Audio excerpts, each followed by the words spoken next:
Success is rarely measurable without numbers, something that Microsoft avoids when talking about the Xbox One console. Sony's PS4 wears it like a badge of honor, reporting cumulative sales of its console year after year. Xbox hasn't given up, but is the Xbox console dying?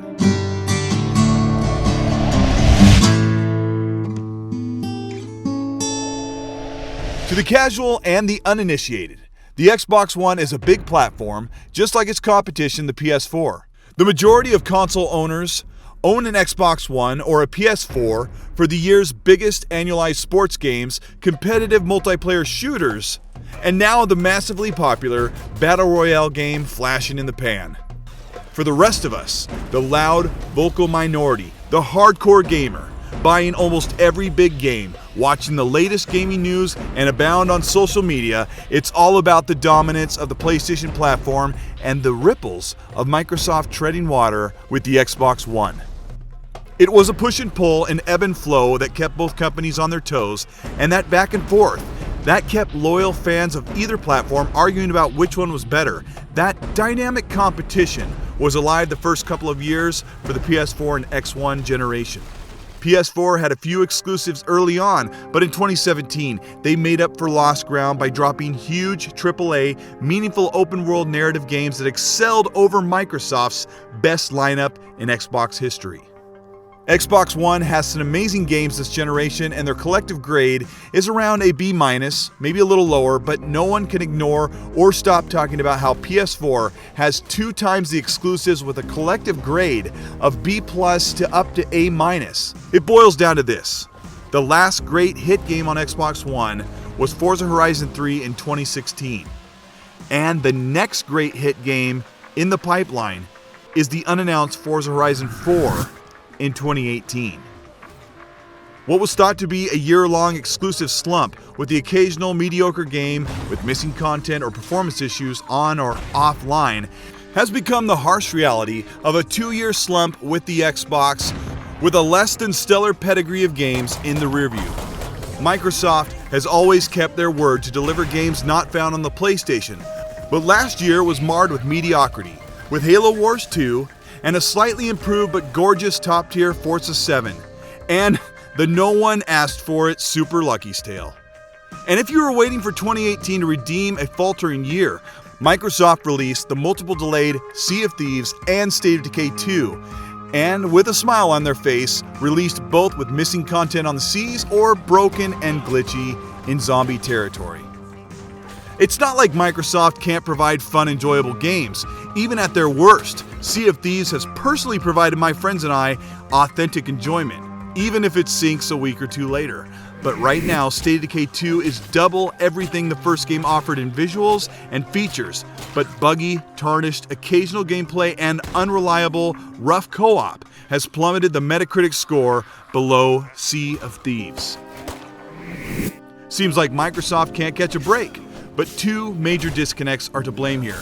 Number 1, Microsoft has not been holding their developers responsible for the highest standard of quality, which at this point should be above standards to remain acceptable.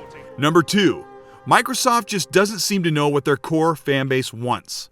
What did we just see? All right, so what was that? That was a brand new Halo arcade experience. I mean, like an actual real-life cabinet arcade game that we are coming out with this year. So I'm gonna be able to play Halo as a stand-up in an old-school arcade. I'm gonna someplace to put my quarters. This is the biggest problem, and it is what has made the PS4 a runaway success. Sony definitely has a formula that is strikingly obvious. They have nailed the third-person, dramatic, character-centric adventure game. Microsoft has been hiding console sales and focusing on amazing features and services that Sony just won't offer. This puts the Xbox in an awkward position where they actually do everything better than the competition besides exclusive games. Microsoft can market the Xbox One X as the best place to play the majority of your games, and leave the handful of exclusives per year to a PS4.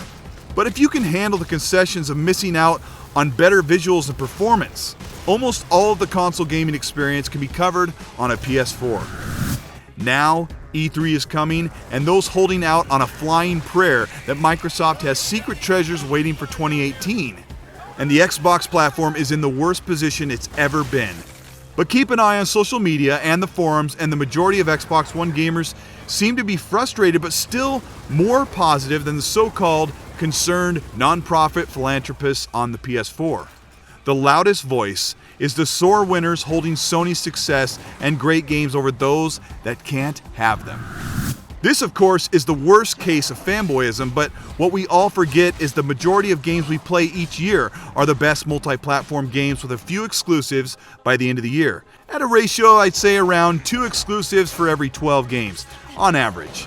We spend most of our time playing the biggest games, waiting for the next big exclusive, and now Xbox One gamers have been waiting and waiting.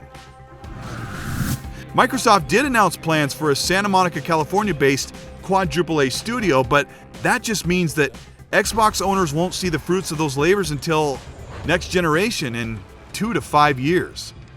We should expect more from our favorite platform, and Microsoft needs to get in touch with what their fan base wants.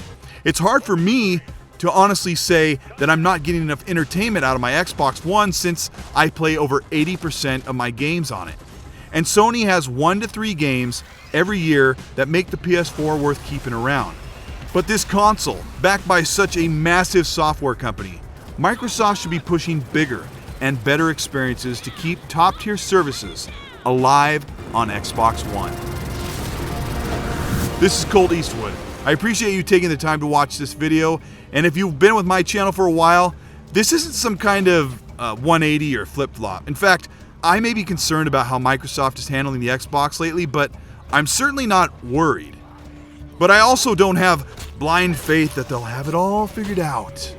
The objective of my channel has always been to shine a light on the best part of the Xbox, and since the majority of gamers are partial to PS4, and negativity for Xbox is just more prevalent. And I'm also well aware that Xbox fans are asking for more, and I want them to ask for more, and I wanted to address this one last time before we go into E3. If you like this video, let me know by liking, commenting, and also share this video, that really helps, and of course, subscribe. We'll be live after the E3 conference to discuss the reveals, and we'll see if the future looks any better. But for right now, I'm not going to worry too much. I'm having a lot of fun with State of Decay 2. I know it's split down the middle whether you're having a broken, unenjoyable experience or if the game's really fun. I'm on the side that's actually having a lot of fun, and I haven't had very many issues worth complaining about. I hope you are also enjoying the game. And if you're on the fence, spend $10, try it on Game Pass. You can play it for the whole month. And if you don't like it, cancel. Thanks again for giving me your time. I'll see you guys next week. And for the sake of my comment section, because it gets really, really messy, please be nice.